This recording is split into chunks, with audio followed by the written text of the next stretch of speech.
Hello everyone! It's no secret to anyone that the cinema continues to develop, and today's graphic design is at such a high level that it's impossible to distinguish computer-generated imagery from a real set shot. Yes, more and more movies include CGI, and it's hard to imagine a blockbuster without a lot of special effects. But if you're interested in how those movies look without them, then get comfortable and get ready for a few surprises. So here we have 7 films before and after special effects. Go ahead.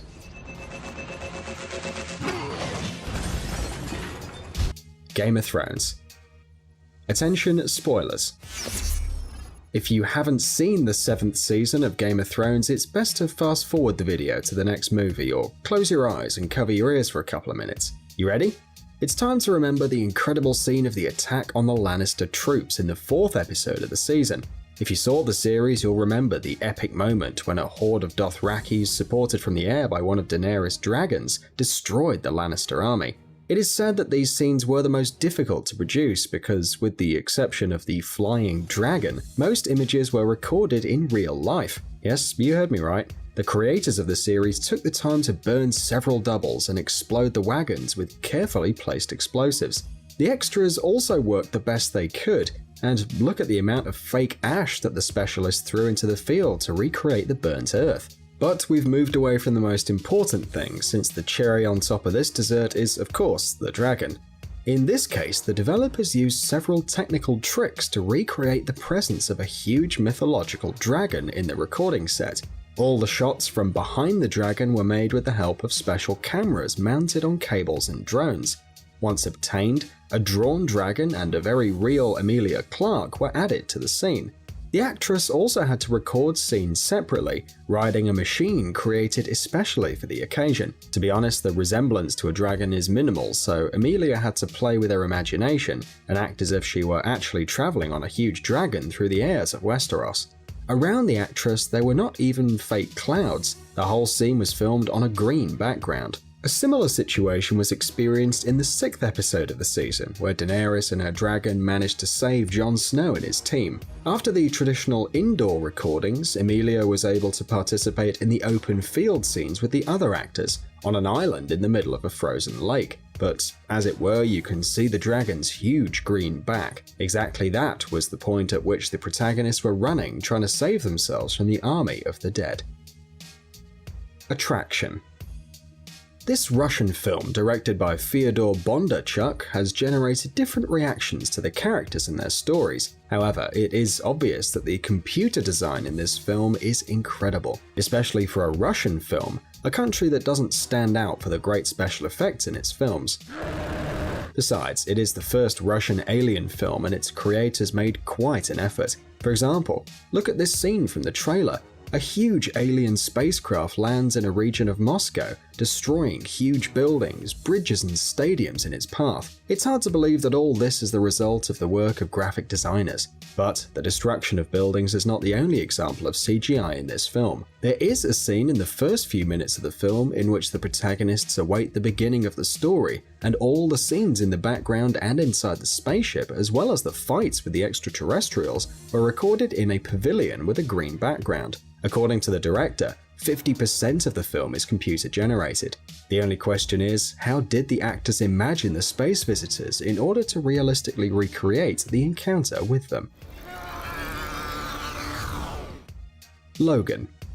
Unlike the previous 2 films, Logan is not famous for the epic battle scenes between the good guys and the bad guys. Doesn't even have any great special effects, unlike the X-Men movies. Of course, digitized backgrounds were added in some places, but most of the special effects were dedicated to the film's protagonist. It's no secret that Hugh Jackman is the perfect actor for the role of Wolverine, but even the physical resemblance doesn't allow the actor to regenerate himself as the superhero, let alone use his adamantium claws. All this is possible thanks to the use of the CGI. In addition, the 18 classification of the film allowed us to enjoy decapitations and extractions of realistic and quite bloody bullets. By the way, some special effects were also used to give life to Laura, Wolverine's little clone, allowing her to have the same claws as Logan and throw herself at enemies with the same ferocity. But despite it being less incredible visually than other superhero films, it has received very good reviews thanks to its history and its realism.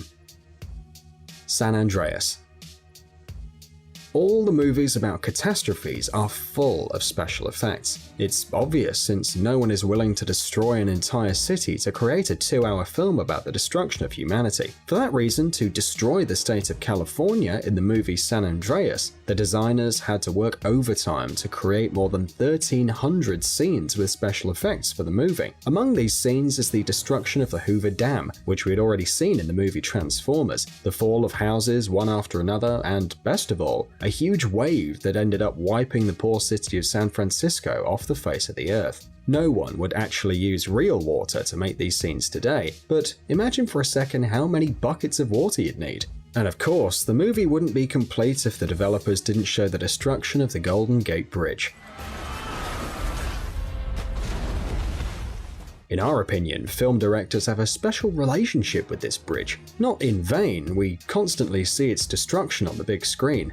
X-Men, Star Trek, Pacific Rim, and Godzilla are just some of the movies in which we can see the famous bridge suffering. But the artists of the film in San Andreas made an effort to achieve very realistic scenes of destruction, combining between 4 and 15 images from the same place, mixing computer-generated images with real photographs, and performing all kinds of cinematic tricks. But the most amazing special effect of the film is Dwayne Johnson, who played his first dramatic role in this film, and his acting skills are pretty impressive, don't you think? Spider-Man: Homecoming. Superhero movies don't surprise anyone anymore, and special effects have been a commonplace for a long time. But what would you think of a movie about a comic book character without CGI, and moreover without a stuntman for the main character? Yes, it's true. Tom Holland in the latest Arachnid Hero movie did all the tricks you see on screen on his own. Of course, they protected him with cables and green carpets on the floor, but all the turns and jumps were made by the actor himself. But this is not the most interesting thing. Many scenes of the film were made in the filming set without special effects. Yes, even the mandatory scene in any superhero movie where the protagonist saves everyone. For the mid-cut ferry scene, the developers built a full-size copy, which they then filled with water and balanced with the help of special mechanisms, scaring off extras, stuntmen, and the actor himself. However, the film was not fully CGI-free, but we're not talking about obvious moments such as the interface of Spidey's suit or the flight in the air, but the ascent of the Washington Monument. Despite the actor's prowess, he was not allowed to climb the building on his own, and they built a couple of safe levels of the monument in a pavilion. Surely we can forgive the director of this little deception. After all, nobody would have liked the new Peter Parker to have suffered in the recordings, right? Transformers: The Last Knight. You probably know that each and every film of the Transformers saga has a bunch of explosions, gigantic robots, and incredible action scenes. Maybe these films are not a great example of movie drama or acting quality, but we still love them. And one of the main features of these films is the special effects. This is no surprise, given that Michael Bay is a true master in the science of CGI. Several scenes with no actors involved were created from scratch using computers, but there were scenes filmed with our beloved green background too. For example, in the scene where the heroes are running towards a big scary wave, the actors really got wet using a special inclined platform, and the epic landscape was added later. The same can be said about the falling scene, where the lives of the characters played by Mark Wahlberg and Laura Haddock were literally hanging by a thread. The characters were hanging over an abyss, grabbing only a small metal thingy. To create a real sensation of fear, the filming crew created a special device, a whole room that rotated the actors, forcing them to fall. Truth be told, the actors did have safety devices on them, unlike their characters, and nothing was exploding around them, but they still did a great job. 2012. And finally, another disaster movie. Okay, we admit we really do like this genre. In addition, there's nothing better to create special effects than situations of general, real chaos. In the film 2012, there are plenty of them. More than 500 scenes filled with various destructions and natural disasters can impress even skeptics. According to Stefan Toriansky, an artist on visual effects, many moments in the film demanded simply colossal computing power, so much was the work done. They even used 250, can you picture it, 250 of the most powerful computers to process all the graphical information. And this is without counting the numerous takes involving actors. By the way, Most of the scenes in the 2012 movie, like in the movie San Andreas, are multi-layered. That is, they consist of several images. The pictures were superimposed on each other in such a way that you could accurately believe, for example, that the aircraft carrier was actually sweeping away the White House from the face of the Earth, and that the plane was moving between the falling skyscrapers. Scenes with people were shot against a blue background, and its dimensions, like the scale of everything else in the film, are really impressive. The creators needed a huge canvas 42 feet high and 2,000 feet long, and in addition to that, some platforms to simulate an earthquake, and a whole bunch of pyrotechnics.